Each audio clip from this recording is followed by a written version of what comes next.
Hey everybody, it's Rider, and welcome back to Let's Play The Legend of Dragoon. Today we are going to go up the final roots of the Divine Tree and into the moon that never sets. Once you go up into this route, you will not be able to go back to the Divine Tree. You will be stuck in the moon that never sets for the rest of the game.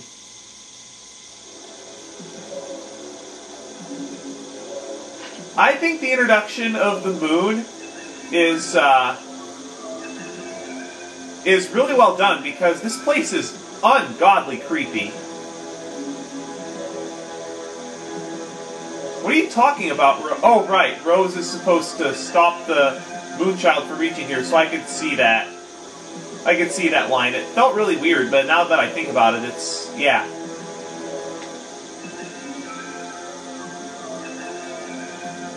Oh no, are we too late?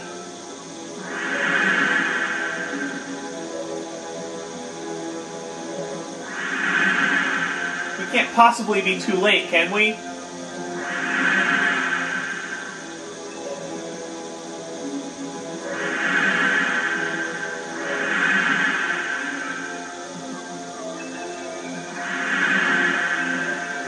Are we?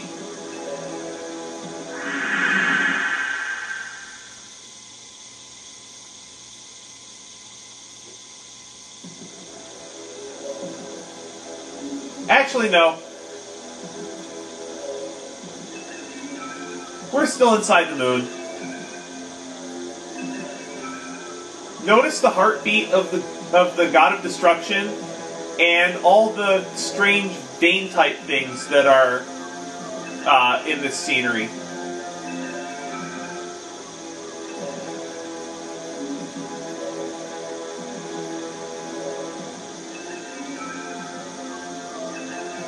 Now this, I really think that this part of the game was well done despite how many times this sort of thing has been done in previous games.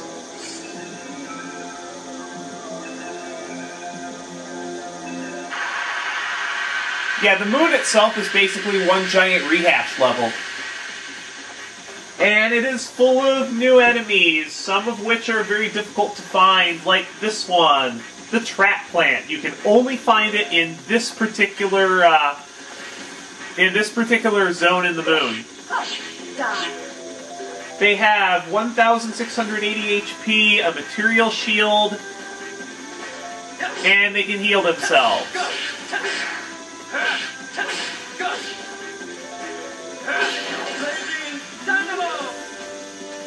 So I want to get rid of these guys as quickly as possible.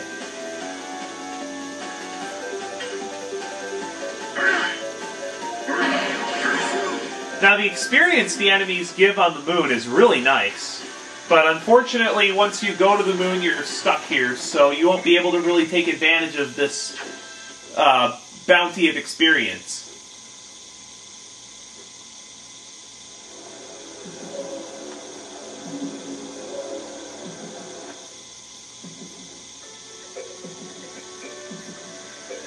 And now we're in a grassland.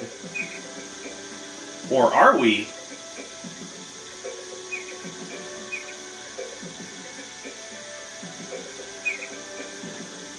Yeah, I believe there's scenery from almost everywhere in Endiness in here.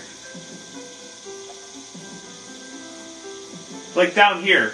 I mean, this is clearly Mil Sasso.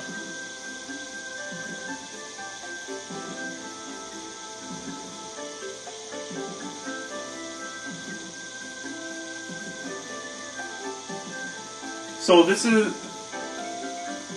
But yeah, why would this be in the moon? Alone, huh, Miranda?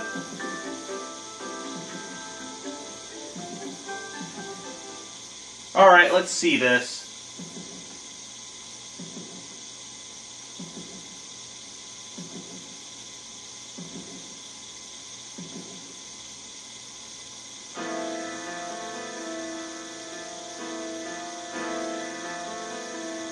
Apparently, this is a scene from Miranda's past.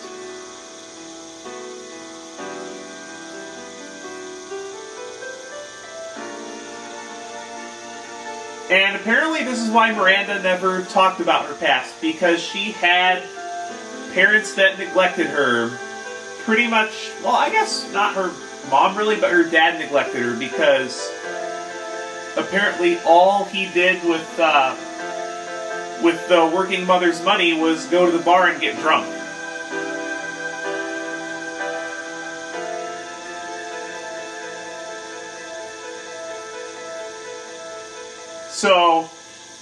So Miranda's dad was a drunk, and her mom couldn't stand either of them. So,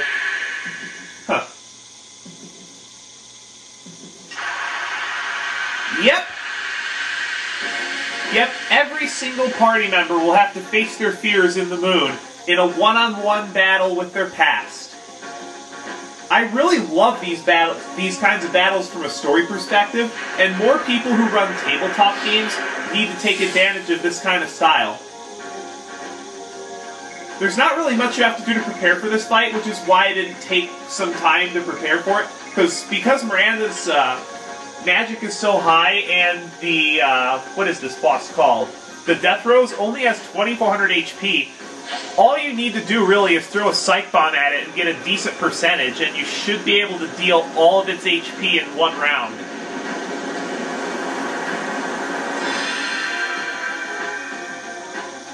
If not, very close. And as you deal damage to the Death Rose, you'll find that inside the Death Rose is, well, her mother's face. And you really get to learn a lot about how Miranda came to be such a bitchy character. Just because of how silly, well, not, like how stupid her family was, and just how horrible her past was.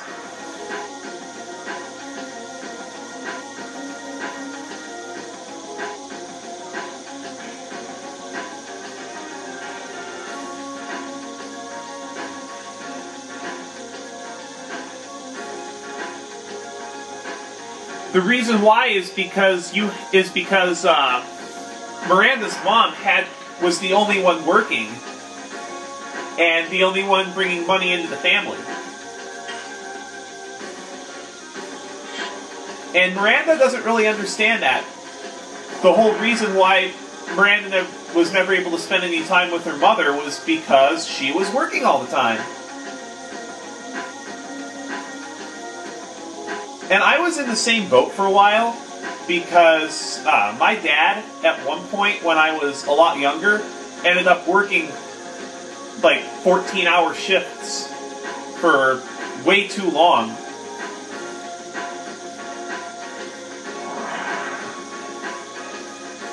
Like, he was almost working a double shift on, like, this was when they didn't realize that, you know, it's a bad idea to make people work 70, 75, 80 hours a week. Just because at that point it's more cost efficient to, you know, hire new people rather than paying them overtime or double time or whatnot. And you have somebody who doesn't even want to work. Now, once you deal enough damage to the Death Rose, you will get a dialogue choice. In order to end the fight, you're going to need to answer the dialogue choice correctly, and you'll need to, in order to make the correct decision, pay attention to the character's backstory. If you've been paying remote attention to the story of this game, then all the questions should be easy.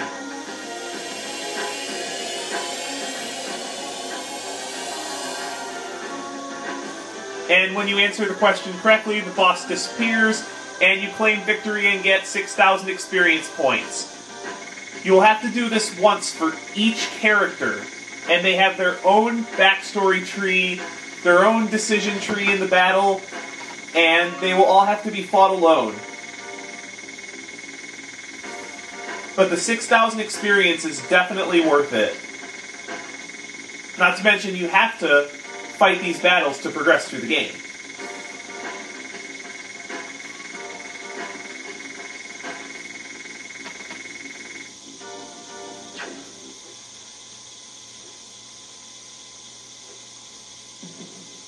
I don't understand why GMs think that that doing this to their players in final areas is a cop-out.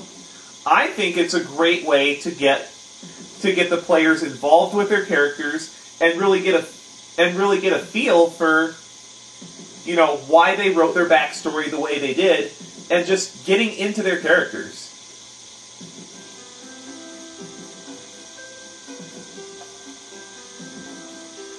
But then again, most of the GMs I meet don't even really focus on story. They really just focus on the gameplay itself. But it's hard to have a good story and not railroad your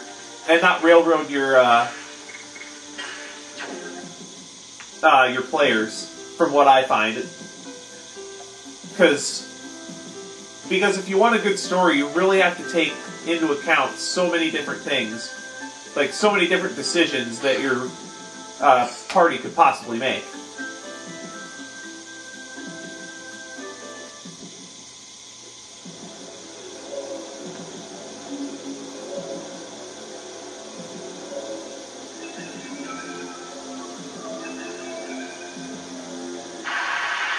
I don't really see why that dialogue line is here, but in this chamber here, it is possible to run into rainbow birds if you still have sachets left. But I don't think there's a way you can get sachets here. Swift dragons. You can run into these guys more commonly in another section of the moon later.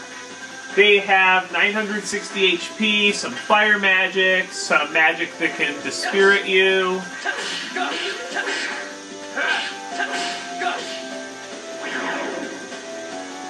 But they don't have a ton of defense, so they're relatively easy to take out, and they can't do a whole lot to you anyway. I think they're actually the weakest enemy in the moon. Yeah, they are the weakest enemy in the moon.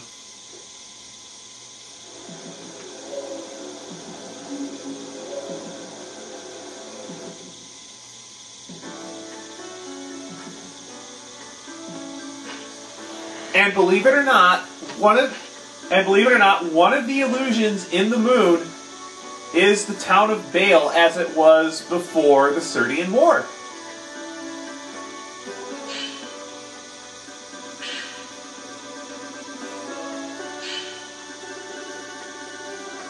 And apparently this place is not an illusion, it's very real.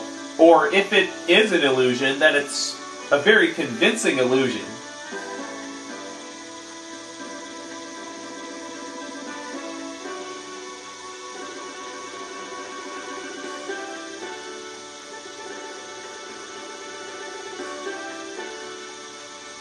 Huh? Hashel? Do you know this person? Wait, what? She walked right through... What is that? She walked right through a mirror? This place is really screwed up. Well, in any case, this has all the standard amenities that a town does, and this is the last shop in the game, for real. I wanted to try to either lampshade or disguise the fact that you went to the moon when I said that Xanabatos was the last shop. There's a clinic to the left, an inn up there, item shop over here, which I believe just has standard amenities and some status items that I don't really care about. These two items are basically for dealing with lucky jars and rainbow birds that you find up here, because you can run into lucky jars as well. Excuse me. I'm not going to buy anything quite yet because I need to clean out my inventory, but there is one thing I want to check up here, and that's weapon shop. This is the final weapon shop in the game, and it sells some of the best gear there is. The Claymore, if you don't have the Soul Eater, is Dart's best weapon. The Halberd, purchasable here, is Al's ultimate weapon, which I do want to get. Maru's ultimate weapon, the Basher. And Hashel's ultimate weapon, the Destroyer Mace. Like the description says, the lower Hashel's HP is, the stronger this becomes. If you missed the red jade or the dark or blue Dragoon armors, you can get those here. If you missed the silver Dragoon armor from the Divine Tree, you can buy it here.